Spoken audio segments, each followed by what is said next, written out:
नमस्कार मित्रांनो, मी डॉक्टर सागर गारवे आपल्या सर्वांचे पुन्हा एकदा या 30 दिवस 30 रेकीचे व्हिडिओ या सिरीजमध्ये स्वागत करतो.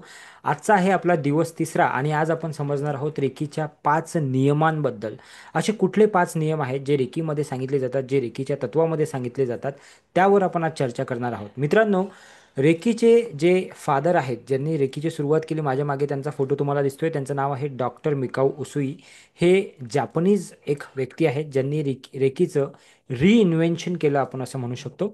तर यांनी 5 तत्व सांगितले आहेत जे दैनंदिन जीवनामध्ये आपण वापरू शकतो आणि त्यांनी आपलं मन, शरीर आणि आत्मा हा बॅलन्स राहू शकतो, संतुलित राहू शकतो. म्हणून मित्रांनो, ही फक्त एक शिकवणूक नाही, तर ही एक जीवनशैली आहे. मी नेहमीच असं सांगत असतो की रेकी ही शिकण्याची गोष्ट नाही, ॲक्च्युली ही जगण्याची गोष्ट आहे. आणि मित्रांनो, ती 5 तत्वे काय आहेत त्याच्यावर आपण आज चर्चा करणार आहोत. तर पहिलं जे तत्व आहे ते आहे आजच्या दिवशी मी शांत राहील. आजच्या दिवसापुरते मी राग करणार नाही. राग ही नकारात्मक एक ऊर्जा आहे जी आपली शांती हिरावून नेते. रागावर नियंत्रण ठेवलं तर आपलं मन शांत राहते. आणि मी त्याच्याही पुढे जाऊन एक गोष्ट सांगतो की नियंत्रण सुद्धा ठेवायचं नाही. तुम्ही एवढे फ्लोलेस वागा की तिथे तुम्हाला राग हा शब्दच नाही आला पाहिजे तुमच्यामध्ये. आणि ते हळूहळू होईल, एकदम होणार नाही. एकदम तुम्ही उद्यापासून प्रयत्न कराल तर उद्यापासून तुमचा राग झिरो होईल असं होणार नाही. मी माझ्या बॅचेसमध्ये बऱ्याचदा सांगतो, लेवल 2 लेवल 3च्या, की राग एकदम झिरो नाही करू शकत तुम्ही, पण नक्कीच त्याच्यावर तुम्ही काही प्रमाणामध्ये नियंत्रण आणू शकता. दुसरा जो नियम आहे तो आहे आजच्या दिवसापुरते मी काळजी करणार नाही. आजच्या दिवसापुरते मी अगदी चिंता करणार नाही, कुठल्याच प्रकारची काळजी करणार नाही, कारण भविष्याची आणि भूतकाळाची दोन्हीही काळजी करून काही एक उपयोग नाही आहे. कारण भविष्य आणि भूतकाळ याचा जेव्हा आपण विचार करतो तेव्हा आपण ॲक्च्युली आपला जो वर्तमान काळ आहे तो खराब करत असतो.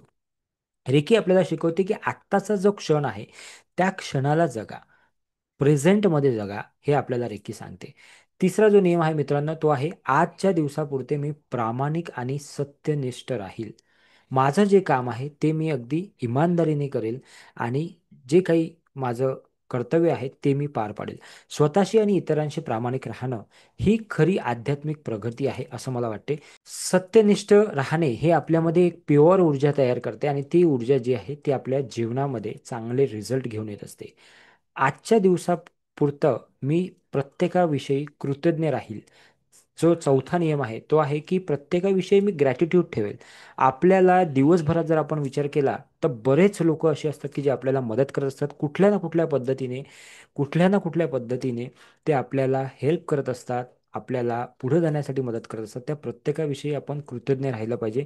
मग तो लहान असू द्या, मोठा असू द्या, मग ते आपले गुरु असतील, पॅरेंट्स असतील, आपला निसर्ग असेल, आपलं विश्व असेल, या सर्वांप्रती एक कृतज्ञतेची भावना म्हणजे ग्रॅटिट्यूड फिलिंग आपण ठेवलं पाहिजे. आणि मित्रांनो, तुम्हाला सर्वांनाच माहीत आहे की ग्रॅटिट्यूडमध्ये किती पॉवर आहे. ओके, ग्रॅटिट्यूडमध्ये एवढी पॉवर आहे की अशक्य गोष्ट सुद्धा शक्य होऊ शकते जर का तुम्ही ग्रॅटिट्यूड देत राहिले तर. आणि याचं जिवंत उदाहरण म्हणजे मी स्वतः आहे. मी मागील बरेच वर्षापासून ग्रॅटिट्यूड याची प्रॅक्टिस करतो. हा, मधामधात कधी कमी जास्त बऱ्याच वेळा होते, पण तरीही रेग्युलर प्रॅक्टिस मी त्याची करतो. मला जाणवलं आहे की ग्रॅटिट्यूडमुळे बऱ्याच गोष्टी माझ्या लाईफमध्ये, आयुष्यामध्ये बदललेल्या आहेत आणि त्या तुमच्याही बदलाव्या, त्याच्यासाठी हा 30 दिवस 30 व्हिडिओचा चॅलेंज आपण घेतलेला आहे. तर आता पुढे जाऊया. कृतज्ञता ही एक अशी ऊर्जा आहे की जी जगातल्या सर्वात शक्तिशाली ऊर्जेला तुमच्याकडे आकर्षित करते.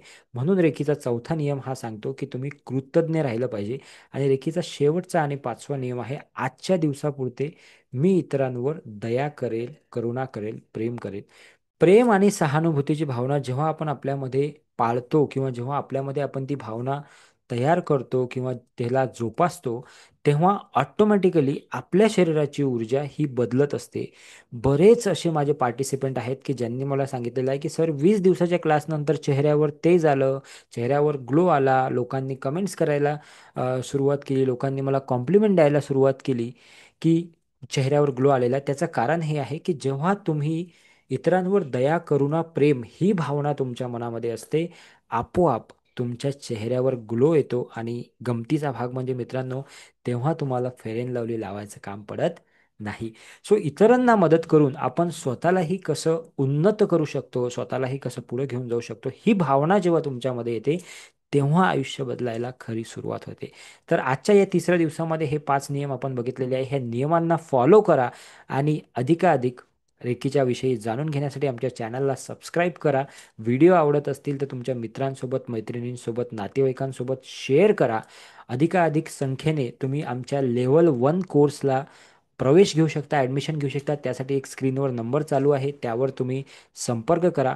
फक्त ₹249 फीस भरून 3 दिवसाचा लाईव्ह क्लास तुम्ही आमचा अटेंड करू शकता. अमेझिंग एक्सपिरियन्स तुम्हाला त्या क्लासमध्ये येणार आहे आणि स्पेशली मराठी भाषेमध्ये हा क्लास होणार आहे मित्रांनो. तर नक्कीच हा क्लास तुम्ही मिस करू नका. भेटूया पुढच्या व्हिडिओमध्ये. Thank you so much. धन्यवाद.